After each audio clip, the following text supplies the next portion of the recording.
La SS fue creada para proteger a Hitler, pero con el tiempo lograría robarse una porción de la historia para sí misma. Muchas personas consideran a la SS simplemente como una organización política, como una organización genocida. Enviar expediciones científicas a diversas partes del mundo, y en particular al Tíbet, fue una manera muy importante de ganar prestigio para la SS. 1933. Hitler toma el poder. Flamea una nueva bandera alemana, un místico emblema de la Europa antigua. La esvástica refleja la creencia nazi de que Alemania está arraigada en la tradición pagano nórdica. Los alemanes son los representantes más puros de una raza superior desaparecida, los arios. Esto les da el derecho de gobernar sobre las razas inferiores y de reconquistar regiones donde puedan encontrarse los restos de la raza aria. Heinrich Himmler, el jefe de la SS, es un apasionado promotor de la nueva mitología. Su SS es la vanguardia de una nueva aristocracia racial. Sus hombres deben expresar y encarnar las ideas que otorgarán credibilidad científica a un nuevo orden mundial. En 1935, en una villa del suburbio berlinés de Dahlem, crea el Ahnenerbe, o Fundación de la Herencia Ancestral. Incluso en el auge del gobierno nazi, su existencia apenas se conoce. Su objetivo es promover el estudio científico de las razas arias y sus orígenes.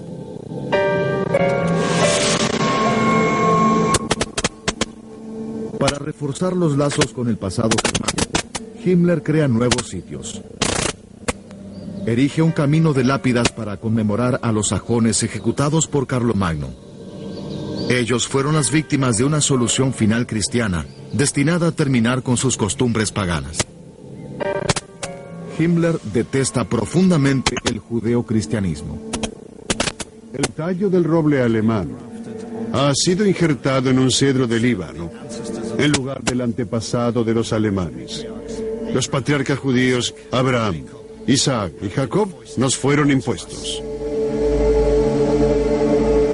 Para mostrar a los alemanes sus costumbres verdaderas, filma reconstrucciones perfectas.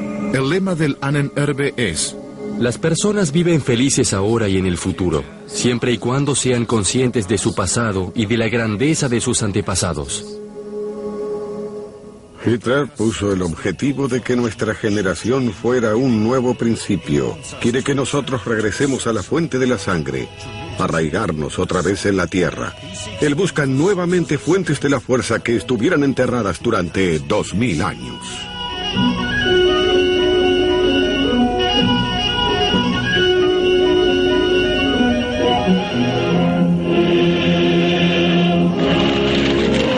Las señales del pasado reviven como símbolos de una nueva era. La antigua señal germánica de la victoria, los Sieg Songs, se convierte en la insignia de la SS creada por Himmler. Jefe de policía, asesino y místico.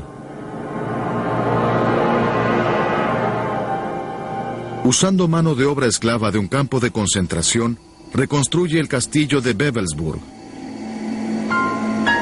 Una rueda de sol de 12 rayos dorados será el centro del nuevo mundo. La SS está destinada a ser una orden noble de guerreros fieles al Führer, modelada sobre los caballeros del pasado. Wewelsburg será el nuevo Camelot. Himmler se ve a sí mismo como el sumo sacerdote de una orden sagrada. Él fundamentará una nueva versión del pasado. De la Edad de Piedra a la Edad Media, se encontrarán las pistas convenientes para crear una visión alternativa. La historia del mundo será reescrita completamente. Su puesto como Reichsführer le da el poder de hacerlo posible. Los eruditos de la Fundación de la Herencia Ancestral suministrarán las pruebas para transformar los mitos en los que Himmler cree en historia y ciencias aceptadas. Después de la guerra, el edificio desaparece, y con él, los conocimientos de toda la institución. Solo cuando el estudioso Michael Cater lleva a cabo una investigación décadas después, la oficina de Himmler reaparece de las cenizas del olvido. El historiador no tiene duda alguna sobre las intenciones de Himmler. Lo que quería hacer era concretar sus propios intereses científicos o pseudocientíficos y que la gente trabajara en ciertas cuestiones que le interesaban y luego utilizarlos para su propio beneficio o para los intereses más importantes de la SS o, efectivamente, para los intereses supremos de la Alemania nazi. Himmler comienza encargándole al Ahnenerbe el hallazgo de vestigios del pasado glorioso de Alemania. Los arqueólogos alemanes han excavado a Troya, Micenas y Babilonia. Ahora deberán desenterrar los orgullos de la prehistoria aria. Serán desafortunados si no logran descubrir los vestigios de una raza superior.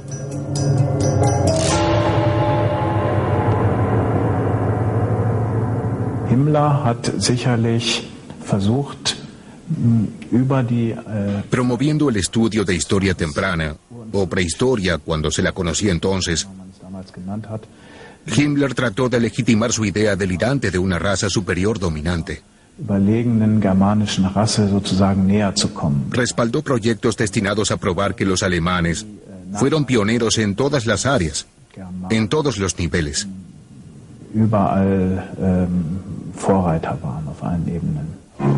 Hitler no mostraba más que desprecio por la idea. Como si no fuera suficiente que los romanos construyesen grandes edificios, mientras nuestros antepasados todavía vivían en chozas de barro, ahora Himmler está empezando a desenterrarlos. En realidad, deberíamos llamarnos a silencio sobre este capítulo de nuestro pasado. Desde mediados de los años 30, los científicos de Himmler recorren el mundo en busca de vestigios de una última raza superior. Basan su creencia en las teorías del ingeniero austríaco Hans Hörbiger. Él afirma que la Tierra continuamente captura planetas del espacio sideral, que luego orbitan antes de impactar contra la Tierra. Como lo demuestran los cálculos de Hörbiger, tremendos desastres son el resultado. Esta es la causa del final de la isla mítica de Atlántida, hogar de la raza superior original. Se cree que los supervivientes se habrían dispersado por todo el planeta. Himmler hace que esta creencia sea declarada enseñanza oficial del Ahnenerbe. Da por tierra con la sabiduría convencional. Sus inteligentes nuevos historiadores desestiman las viejas y frágiles teorías. La película Alemanes o Faraones convierte a la raza superior en amos de la construcción. También afirmo que esta pirámide inmensa es el edificio más antiguo sobre la Tierra. No son solamente los ridículos 4.800 años que los egiptólogos calcularon de sus fuentes poco confiables. Su edad debe ser calculada en decenas de miles de años y llega hasta una era distante. Una raza civilizada que vivía mucho antes que los faraones y poseía conocimientos increíbles. La historia considera a esa raza perdida como una fantasía. Detrás de Stonehenge, detrás de cada gran edificio del pasado, se oculta la mano invisible de un arquitecto germánico. La investigación del Ahnenerbe lo demostrará en todas partes. Himmler, por supuesto, también estaba interesado en encontrar la antigua isla de la Atlántida. Y eso necesitaría de una expedición quizá a Islandia, o quizá a Sudamérica o África. Así que el plan de una expedición estaba muy presente en 1939-1940. La Fundación de la Herencia Ancestral de la SS planea una ambiciosa serie de viajes. Los investigadores serán enviados a Islandia para encontrar pruebas adicionales del reinado norte de los arios desaparecidos. Pero la raza superior se había dispersado por todo el mundo. Los arqueólogos también serían enviados para desenterrar restos arios en el Medio Oriente.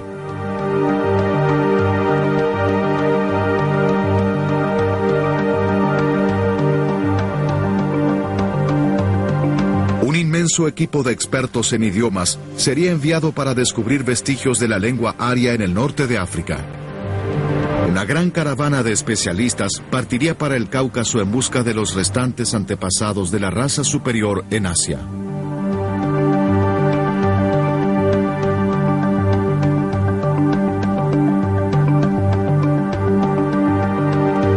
El ambicioso programa del Ahnenerbe incluye hasta un viaje al Amazonas. Ya en 1935, un pequeño equipo de científicos alemanes enviados para comparar características raciales exploran un afluente. Himmler está fascinado por la película que traen.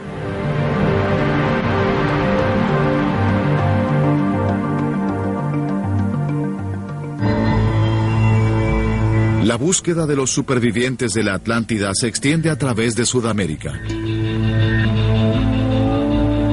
En el lago Titicaca encuentran ruinas sorprendentes. En el diseño, el investigador Edmund Kiss de la SS logra discernir la disciplina interior. En su opinión, las paredes finamente construidas solo pudieron ser edificadas por personas muy superiores a los nativos sudamericanos. Sus ideas rechazan las conclusiones científicas de la época. Asegura con convicción que la alfarería del siglo VIII tendría 14.000 años. Pero Kiss no es un científico, sino apenas un novelista popular. En Alemania, sin embargo, sus teorías son bienvenidas. Pero la prueba final de la raza superior no solamente será buscada en las tierras altas de los Andes, sino en la altura del Himalaya.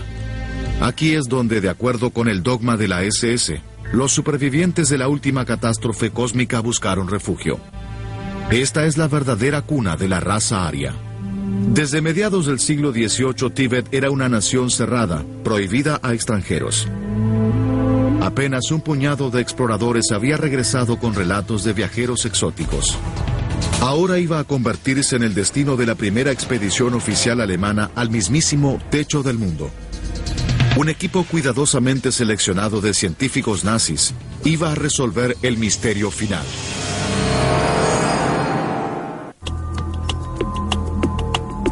En la Alemania previa a la guerra, el interés popular por el Tíbet fue provocado por el viajero sueco Sven Hedin. Él no logra llegar a Lhasa, pero sus hazañas entusiasman al público. Es la última frontera. Zwischen den zwei Weltkriegen gab es einen englischen Offizier, der eigentlich beim Viceroy von Bengal. Entre las dos guerras mundiales, un oficial inglés dijo una vez en una declaración a la Real Sociedad Geográfica en Londres: se inventó el avión y por ende la Tierra es ahora conocida. No hay más espacios vacíos, no hay nada por descubrir.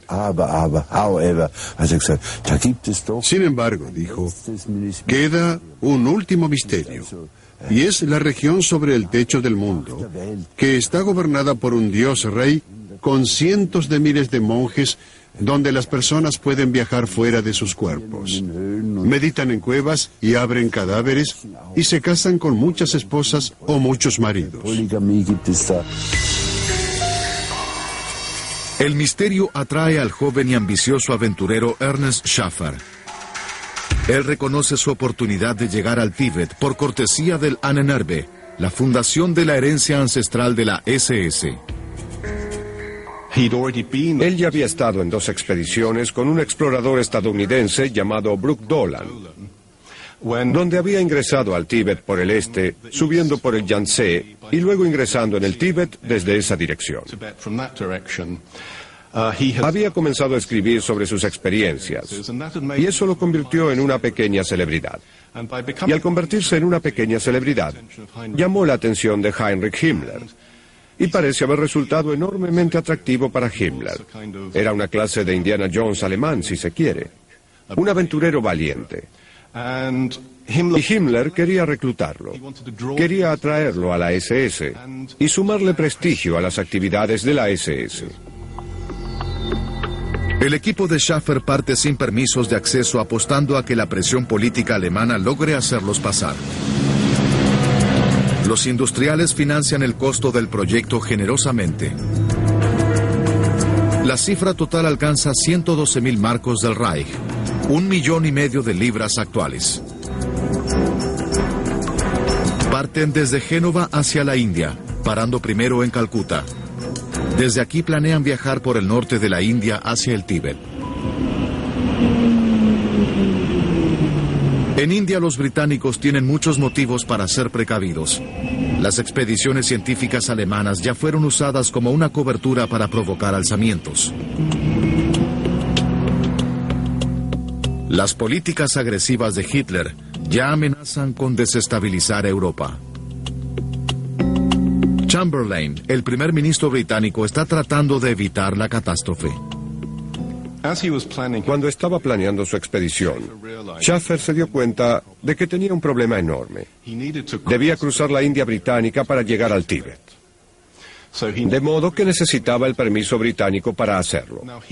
Tanto él como Himmler sabían que había personas importantes y fuertes en Inglaterra que estaban a favor de la Alemania nazi y no querían una guerra con Alemania. Entonces Schaffer se asoció con estas personas en Londres. Las conoció, fue a sus reuniones, se hizo amigo de ellas y las utilizó para presionar al gobierno británico para que le permitiera viajar por la India británica. El gobierno británico acepta. No actuarán sobre el rearme de Hitler o su invasión de Checoslovaquia. El clima del apaciguamiento es de decisiva importancia para la expedición de Ernest Schaffer al Tíbet. El miedo de enemistarse con Hitler llega hasta Asia. Se considera a los nazis demasiado fuertes como para enfadarlos. Partiendo desde el norte de la India, la expedición aspira a cruzar el Himalaya, la cordillera más alta de la Tierra.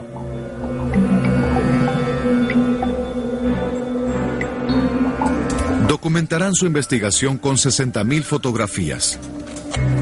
Filman su ambiciosa empresa en 36.000 metros de película, más de 50 horas. Es una escalada difícil. Deben superar aludes y torrentes.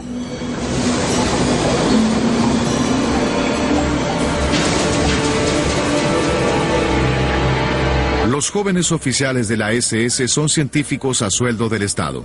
Ernest Krause, botánico. Bruno Beger, antropólogo. Karl Wienert, geógrafo. Realmente fue un corte transversal de la ciencia hacia 1938 en la Alemania nazi. Y muestra lo que ocurre con la ciencia bajo un gobierno totalitario. Lo que les pasa a las personas que se dedican a la ciencia bajo un gobierno totalitario. Y lo que les pasa cuando la naturaleza totalitaria de ese gobierno se vuelve evidente y verdadera. Su ornitólogo y líder sabe exactamente qué quiere escuchar Himmler. Schaffer anuncia que la ideología y los objetivos de la SS son los mismos. Ambos son dirigidos por precursores. Ambos utilizan la selección. Están basados en el carácter y los valores espirituales que nos fueron dados por nuestra herencia germánica. En privado, Schaffer considera al Tíbet como un lugar para practicar su pasión por la caza, para recolectar plantas singulares y animales. Después del esfuerzo de una semana, consigue un buen trofeo, el Shapi, hasta entonces desconocido.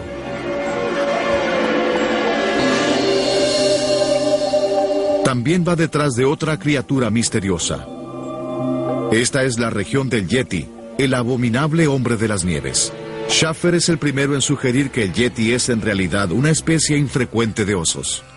Su escéptica sugerencia todavía convence a los exploradores actuales del Himalaya.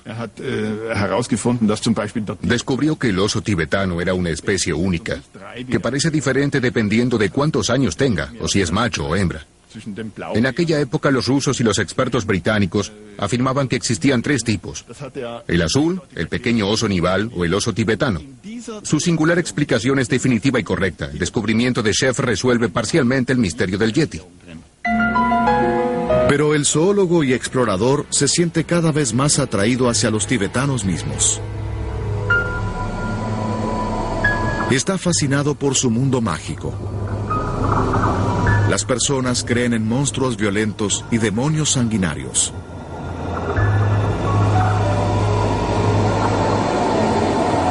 En los tibetanos vislumbra un pasado belicoso. La película de la expedición se detiene largamente sobre la efigie de Mahakala, el dios tibetano de la guerra con su tocado de cráneos. Salvaje Mahakala, orgulloso e invencible. Tú te alimentas de montañas de cadáveres, te deleitas en océanos de sangre.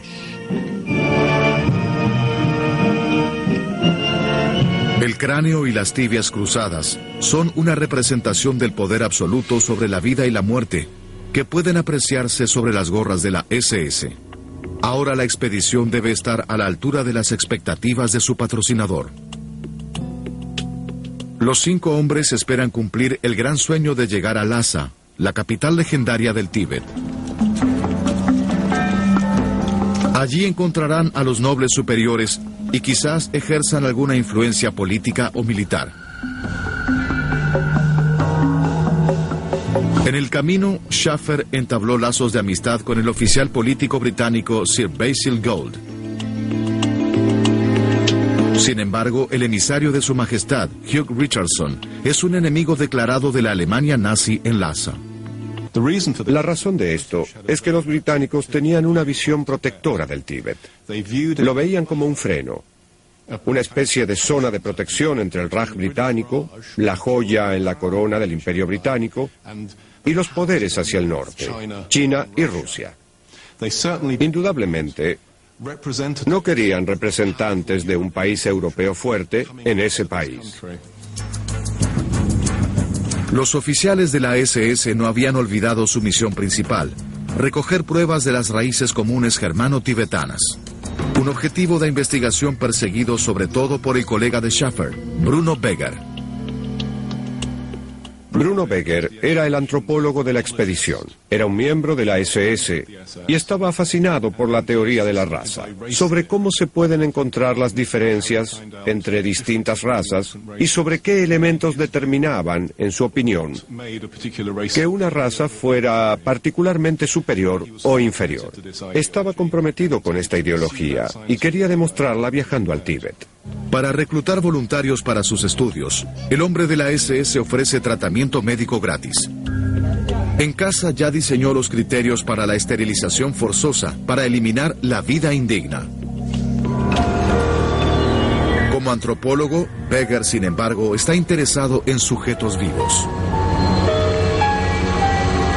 Es por eso que está aquí, para convertir a las personas en datos, para buscar señales de los arios entre sus proporciones. Su método también implica hacer moldes faciales para la comparación posterior. Se registra a más de 200 sujetos. Pocos sospechan que están tomando parte en un experimento científico que terminará en genocidio. Sendían fue respaldado por la ciencia alemana de la época. La expedición de 1938 debe encontrar las pruebas concretas. Supongo que todos tienen una idea aparentemente clara de lo que es un ario. Vemos imágenes de arios en toda la cultura nazi. Son superhombres altos y rubios y de ojos azules. Y al comienzo parece totalmente absurdo que busquen a familiares de arios que tengan esta misma apariencia en medio de Asia, especialmente sobre el techo del mundo, en medio del Tíbet. Pero esto es lo que la expedición al Tíbet fue a hacer, encontrar relaciones entre estos pueblos que parecían tan diferentes.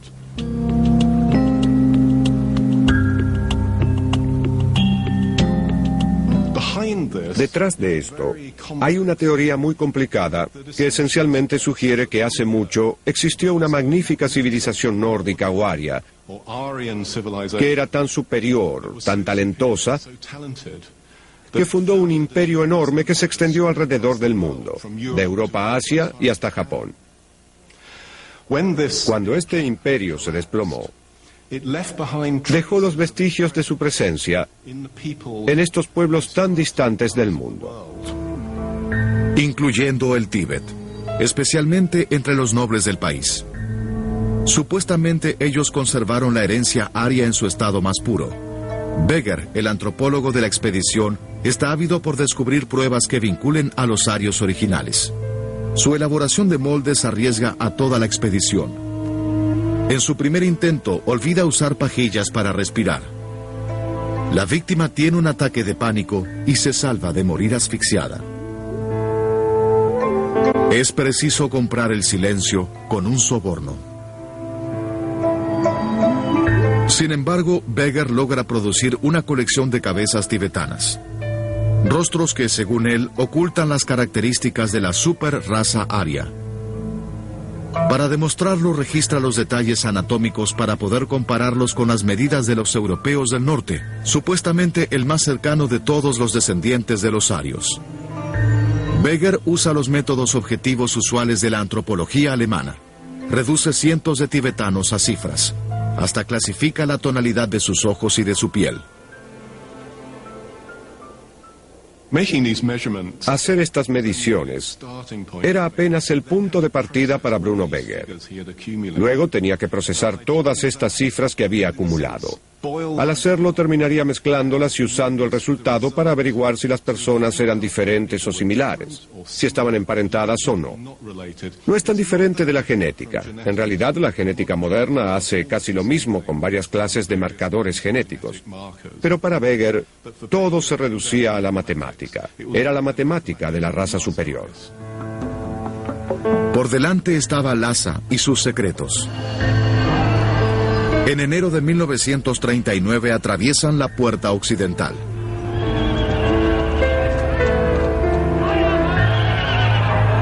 Los desconocidos despiertan la curiosidad. Pocos europeos alguna vez habían pisado este mundo cerrado. Krause, el camarógrafo, queda fascinado por escenas cotidianas que se parecen a la vida medieval.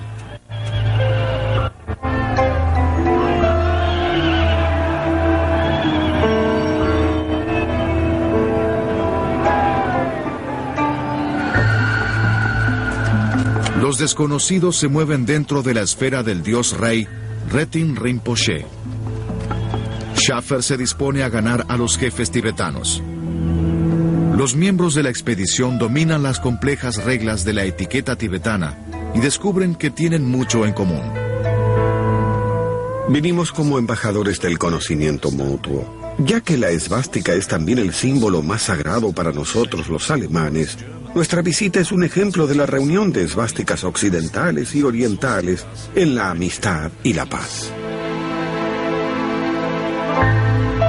En una audiencia en el tribunal tibetano, Schaffer recibe una carta dirigida a Su Majestad, el señor Hitler, el rey de los alemanes. Que todos ustedes sean bendecidos con el bienestar físico, la paz serena y las buenas acciones. Saludos del amo divino para el Führer en Berlín. En la poderosa aristocracia tibetana, Schaffer ve el modelo para un sistema político en Alemania. Están a la vanguardia de todos los gobernantes de esta tierra porque son reyes legítimos, gobernantes totales, a menudo violentos, pero generalmente justos. Su estilo de vida es orgulloso y varonil. Schaffer describe a los jinetes tibetanos como modelos para las tropas selectas de la SS, una idea que resultaría atractiva para Himmler. Pero Schaffer pierde demasiado tiempo en absorber la religión tibetana. 50 años después todavía tiene recuerdos vívidos de haber presenciado a un chamán prediciendo el futuro. Repentinamente cambió de color. El color al principio era amarillento y pálido, luego rojo sangre. Bailó frenéticamente antes de desplomarse en ovillo en medio de un ataque del suelo. Lamas sagrados vinieron y lo llevaron de nuevo al palacio en su litera dorada.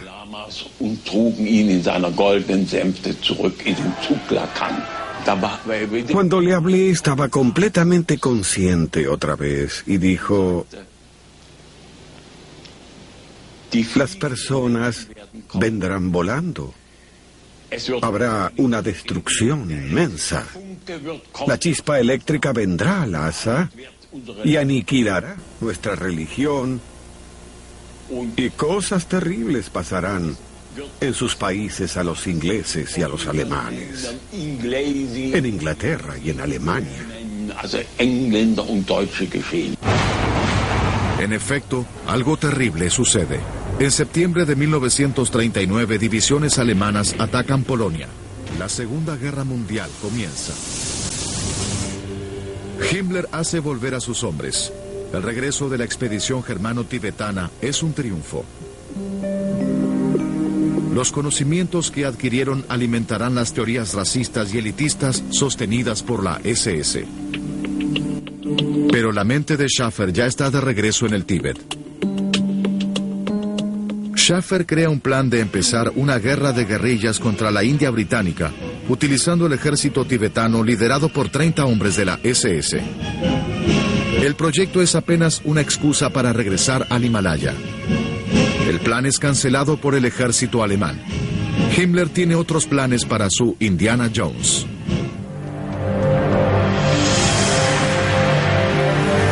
Durante los próximos 3 años, Schaffer y Krause trabajan en las filmaciones que trajeron.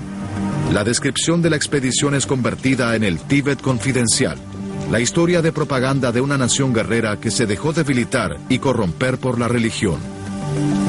El paralelo con el judeocristianismo no sería ignorado por el público alemán. Según el relato, un pueblo orgulloso se hunde en la criminalidad y la degradación.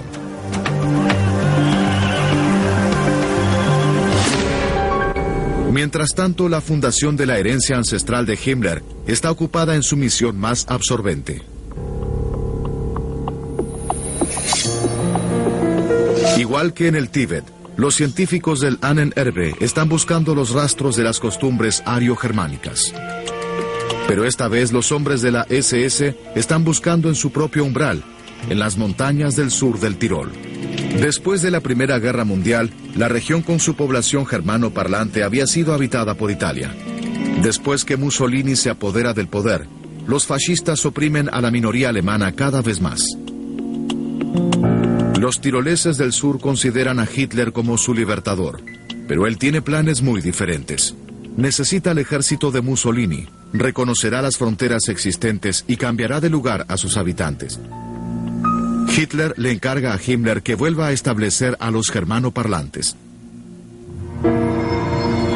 El Ahnenerbe se muda a sus oficinas en el sur del Tirol para organizar la recolocación de aproximadamente 200.000 personas. Para poder cumplir con la colosal tarea, Himmler recurre al joven a quien nombró director del Ahnenerbe, Wolfram Sievers. El joven de 32 años es un ambicioso elemento de la SS. Capaz y codicioso, tiene eficaces destrezas burocráticas y administrativas. Sievers podía mover influencias. No tardó mucho. Era un organizador brillante, alguien muy hábil para atraer dinero. Era un hombre muy simpático, un hombre atractivo, y no tardó mucho en tener el papel central en el organigrama del Ahnenerbe. El personal de Sievers recogió miles de encuestas.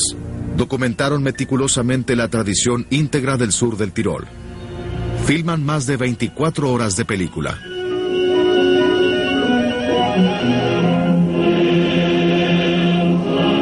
Es la operación más grande y más costosa llevada a cabo por el Ahnenerbe.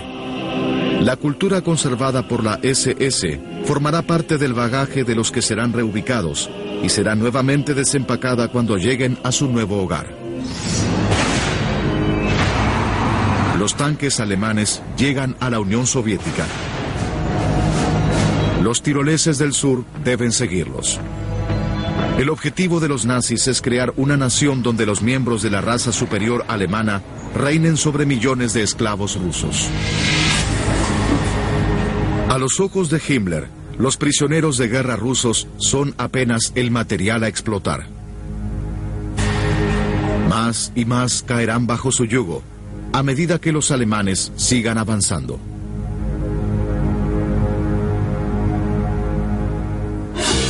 El Ahnenerbe continúa sus investigaciones. En un instituto alojado en un castillo idílico, el antropólogo Bruno Beger está trabajando ahora en su material sobre el Himalaya. Decide comparar las medidas tibetanas con otras razas, con datos obtenidos de la muerte.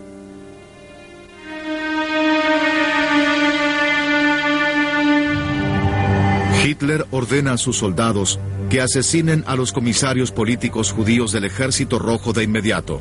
Beger piensa estudiar sus cráneos que serán enviados a Alemania por su colección de anatomía.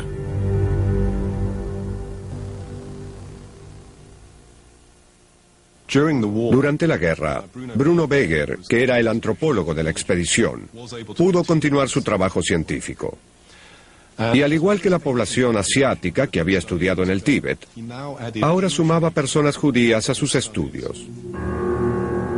Beger visita Auschwitz en busca de lo que llama material apropiado. Dificultades organizativas frustran el plan de recolectar los cráneos de los comisarios políticos judíos en el frente oriental. En Auschwitz selecciona a más de 100 prisioneros, a quienes sacrificará por el bien de una comparación científica.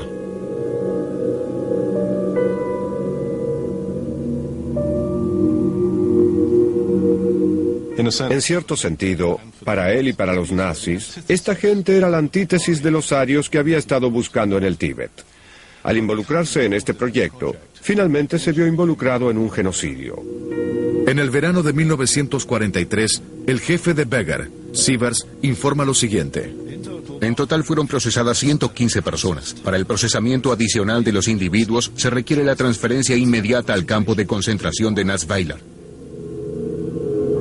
En el campamento de Natzweiler, cerca de Estrasburgo, los hombres y mujeres seleccionados por Beger son ejecutados. Su colega, August Hirt, catedrático de anatomía en la Universidad de Estrasburgo y miembro del Ahnenerbe, escoge personalmente las sustancias químicas para matar con gas a los prisioneros. Luego recibe los cuerpos para el procesamiento adicional. Los científicos del Ahnenerbe piensan crear una colección exhaustiva de esqueletos. Cuando los franceses liberan Estrasburgo, encuentran 16 cadáveres completos y partes de otros 70 en la universidad.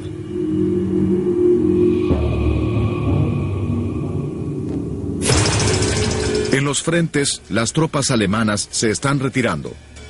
En casa, los aliados arrasan pueblos y ciudades hasta sus cimientos. El Ahnenerbe se esfuma de las ruinas de Berlín hacia las provincias alemanas del sur.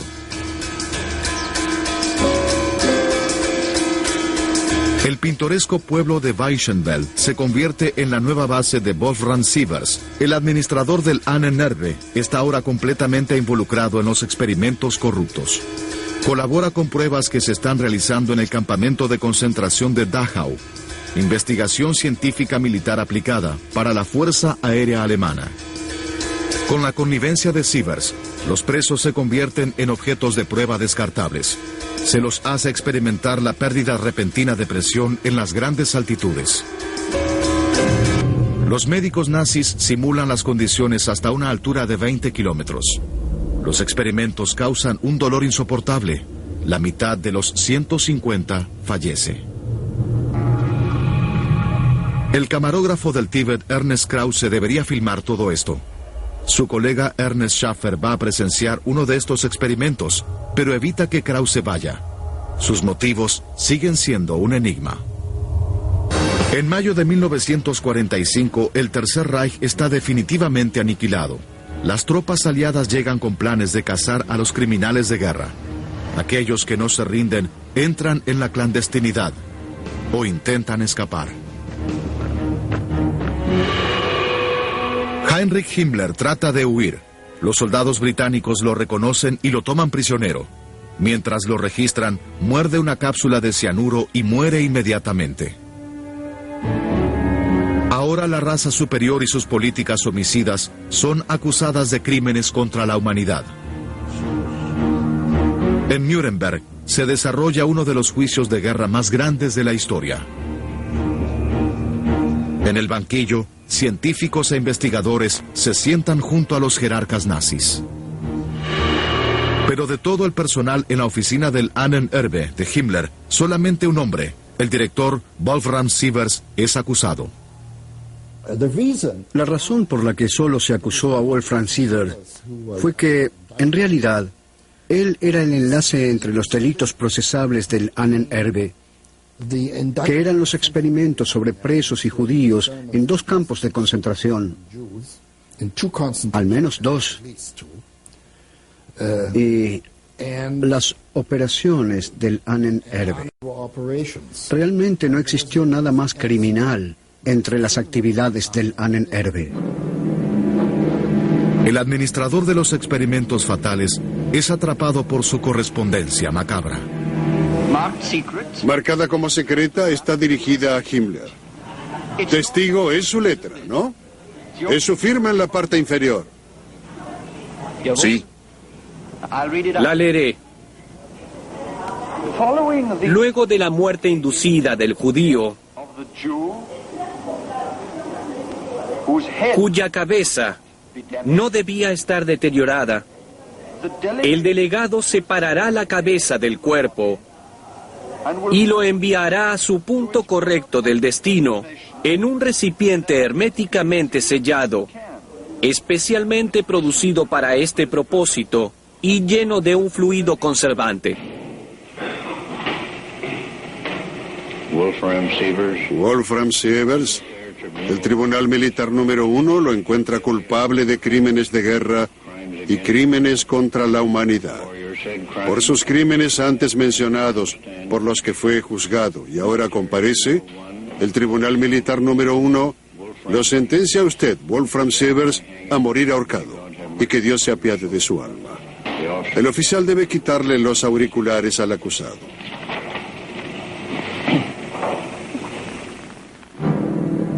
A pesar de los llamamientos de científicos internacionales, Sievers sufre el destino del culpable.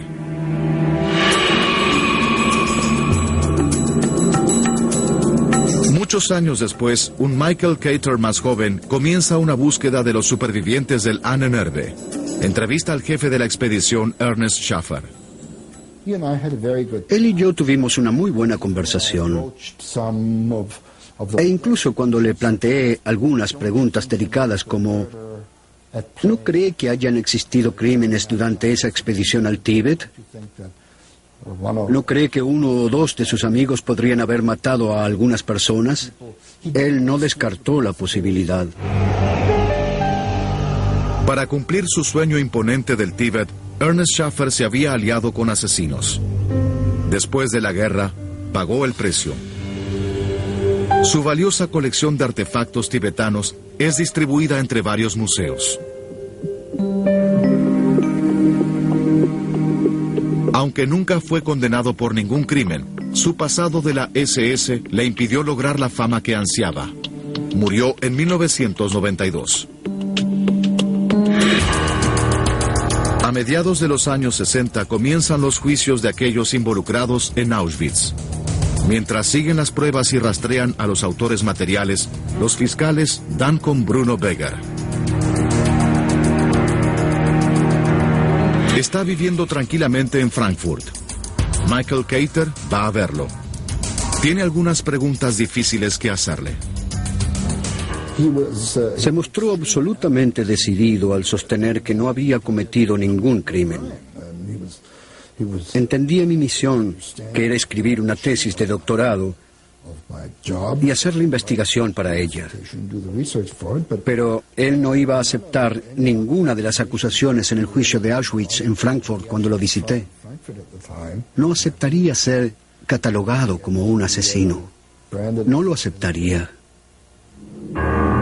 En 1971, Bruno Beger recibió una pena de 3 años de prisión como cómplice de homicidio. Hoy vive tranquilo en un pequeño pueblo de Alemania. Otros miembros del personal del Ahnenerbe nunca fueron acusados. Los documentos y las películas desaparecieron en los archivos.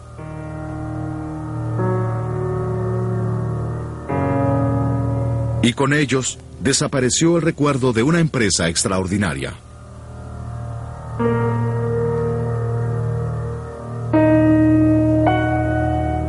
Fue el auge de la búsqueda fatídica por convertir al mito en historia moderna.